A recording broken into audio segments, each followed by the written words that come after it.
Ele extraía o veneno da cobra com cuidado e o injetava direto em suas veias. A dose era tão pequena que não causava danos, mas com o tempo, seu corpo começou a criar anticorpos. Ao longo de 20 anos, ele fez isso mais de 700 vezes, aumentando gradualmente a quantidade. Eventualmente, desenvolveu uma impressionante tolerância. Já foi picado mais de 200 vezes por algumas das cobras mais letais do mundo e sobreviveu a todas. Hoje, seu sangue pode ser usado para criar um antídoto universal, salvando vidas de diferentes tipos de picadas. Outro caso é suas doentes sobem nesta montanha russa, que começa escalando mais de 15 metros. Em seguida, ela despenca a mais de 320 km por hora, entrando em 7 loops cada vez menores. Essa sequência gera uma força tão intensa que corta o oxigênio no cérebro dos passageiros. Em menos de 60 segundos, todos perdem a consciência e morrem. A ideia era dar aos pacientes terminais uma última experiência emocionante, mas até hoje, apenas um modelo em escala foi construído. E mais uma curiosidade: se você atirasse com uma arma contra outra bala, poderia pensar que isso faria a segunda bala disparar. No entanto, as balas precisam ser atingidas com precisão no percussor para que o primer seja ativado. Sem essas condições controladas, a bala provavelmente não acertaria o primer de forma perfeita. E mesmo que conseguisse, sem o cano da arma para guiá-la, a bala simplesmente sairia voando de forma descontrolada. Eles colocavam a bola de um dos pés sobre o dorso da própria mão, com a palma virada para baixo. No passo seguinte, faziam o mesmo com o outro pé. Dessa forma, os pés descansavam levemente sobre as mãos, sem tocar o chão diretamente. Isso ajudava a distribuir o peso do corpo e evitava quebrar galhos ou fazer barulho. Mesmo sendo lento, esse método permitia se mover em silêncio total, dando o elemento surpresa ao se aproximar do alvo. Outro caso em um acidente de carro: se você bater a cabeça com força, seus olhos podem literalmente saltar das órbitas. O impacto pode causar sangramento dentro da cavidade ocular. Esse acúmulo de sangue aumenta a pressão por trás do olho e começa a empurrar o globo ocular para frente até que ele comece a sair da órbita.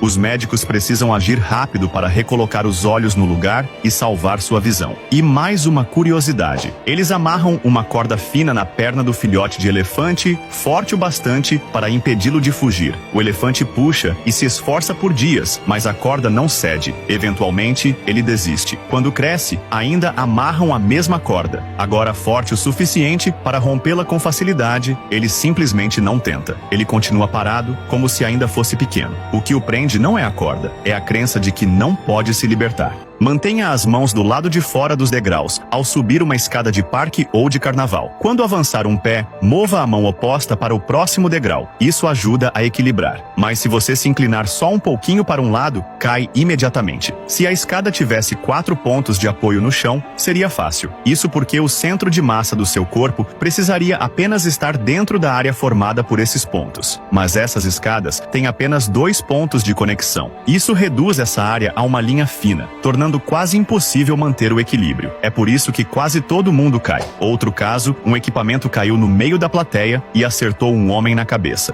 Dias depois, ele perdeu a capacidade de falar e ler. Os médicos então sugeriram terapia com arte para ajudar na recuperação do cérebro. Mesmo sem nunca ter pintado antes, ele ficou completamente obcecado. Passava até 20 horas por dia criando e produziu centenas de obras surreais. Logo, ficou famoso mundialmente. Isso aconteceu porque o cérebro, normalmente, bloqueia detalhes visuais excessivos, mas a pancada desativou esse bloqueio, permitindo que ele enxergasse detalhes incríveis e se tornasse um gênio da pintura. A urina da mulher era injetada em um coelho. Depois, o animal era dissecado. Se os ovários tivessem crescido, isso significava que a mulher estava grávida. Isso acontecia porque a urina continha um hormônio especial, que ativava outro hormônio no corpo do animal, fazendo os ovários se desenvolverem. Mas a única forma de confirmar o crescimento era matando o coelho, o que tornava o processo caro e cruel. Então os cientistas encontraram uma alternativa: a rã. Esse animal reagia ao mesmo hormônio. Após a injeção,